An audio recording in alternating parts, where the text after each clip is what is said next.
കേഴുന്ന ഒരു ജനവിഭാഗം. എല്ലാ നിയമങ്ങളും അനുകൂലമായിട്ടും എല്ലാ കോടതി വിധികളും എല്ലാ സർക്കാർ ഓഫീസിന്റെ ഓർഡറുകളും അനുകൂലമായിട്ടും നീതി നടപ്പായി കിട്ടാൻ വേണ്ടി മാത്രം കഴിഞ്ഞ എത്രയോ കാലമായി സർക്കാർ ഓഫീസുകൾ കയറി ഇറങ്ങുന്ന ഒരു ജനവിഭാഗം. നമ്മുടെ പുല്ലൂര് നേരത്തെ പറഞ്ഞു സൂചിപ്പിച്ചു.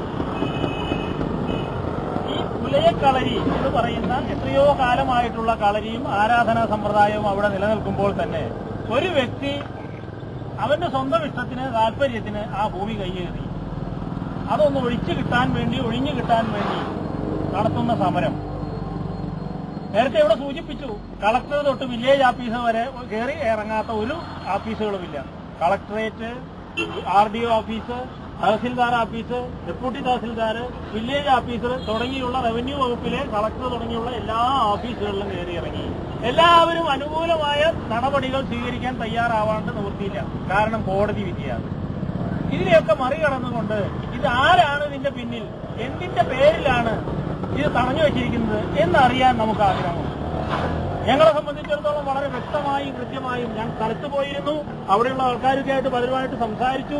ആ സ്ഥലം നേരിൽ കണ്ടു. ഈ രേഖകൾ മുഴുവൻ പരിശോധിച്ചു. ഇതിൽ നിന്നൊക്കെ വളരെ വ്യക്തമായത് ആരോ പുറത്തു വരാതെ ഇതിൽ ഒളിഞ്ഞു കളിക്കുന്നു. ആർക്കോ വേണ്ടി വില്ലേജ് ഓഫീസർ മുതൽ കളക്ടർ വരെയുള്ള ഉദ്യോഗസ്ഥന്മാർ ഒളിച്ചു കളിക്കുന്നു. ഇതാണ് വസ്തുത. ഈ ഒളിച്ചു കളിക്കുന്നത് ആർക്ക് വേണ്ടിയാണെന്ന് ഞങ്ങൾക്ക് മനസ്സിലാവണം. ഈ ഒളിച്ചുകളി എന്നേക്കുമായിട്ട് അവസാനിപ്പിക്കാൻ നമ്മൾ ബദ്ധശ്രദ്ധരാ. അത് ഈ നാട്ടിൽ, ഇവിടെ ജനാധിപത്യം വളരുന്ന നാട്ടിൽ ജനാധിപത്യ വിശ്വാസികളായ നമ്മൾ ഓരോരുത്തരും അതിനുവേണ്ടി ഏതറ്റം വരെയും പോകാൻ തയ്യാറാണ്. ഏതറ്റം വരെയും.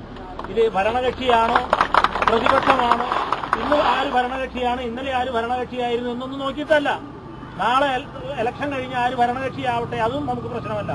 നമ്മളെ സംബന്ധിച്ചിടത്തോളം നീതി കിട്ടുന്ന ന്യായമായ കാര്യത്തിന്, സത്യസന്ധമായ കാര്യത്തിന്, വിശ്വാസത്തിന്റെ കാര്യത്തിൽ നമ്മുടെ ക്ഷേത്രവിശ്വാസങ്ങളും ക്ഷേത്രാചാരങ്ങളും സംരക്ഷിക്കാൻ ഏതെങ്കിലും ഒരു വ്യക്തിക്ക് വേണ്ടി ഒരു മുഴുവൻ സമൂഹത്തെ വെല്ലുവിളിക്കുക എന്നുള്ള ഈ സർക്കാരിന്റെ നിലപാട്, അല്ലെങ്കിൽ ഈ ഉദ്യോഗസ്ഥന്മാരുടെ നിലപാട്, ഇപ്പൊ സർക്കാർ എന്ന് ഞാൻ മുഴുവൻ പറയാൻ തയ്യാറല്ല. കാരണം കളക്ടർ തൊട്ട് ഇങ്ങോട്ടുള്ള വില്ലേജ് ഓഫീസർ വരെയുള്ള എല്ലാവർക്കും ഇതിന് ഓർഡറുകളുണ്ട്.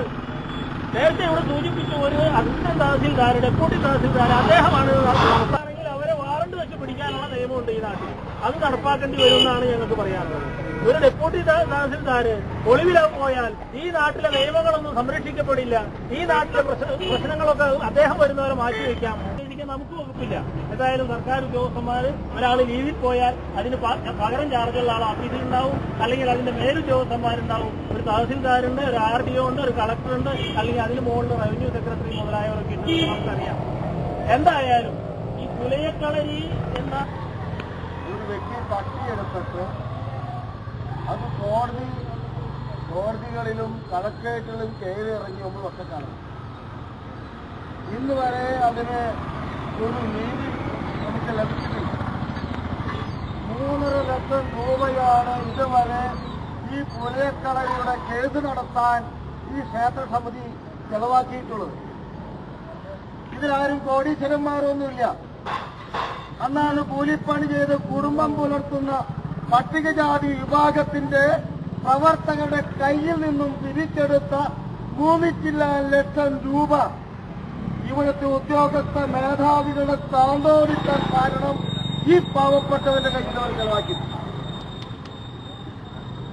ഇപ്പൊ അടുത്ത സമയത്ത് നമ്മുടെ കളക്ടർ ഓർഡർ വന്നിട്ടുണ്ട് ഇവിടെ. അപ്പോൾ 8 പ്രാവശ്യം ഡെപ്യൂട്ടി തഹസിൽദാരെ ഒന്ന് കാണാൻ വേണ്ടിയിട്ട് പോയി. ഇപ്പൊ നമ്മളൊക്കെ മൊബൈൽ ഉപയോഗിക്കുന്ന കൊണ്ടുള്ള ആ പ്രവർത്തകരാണ് എല്ലാവരും കൂടുതൽ.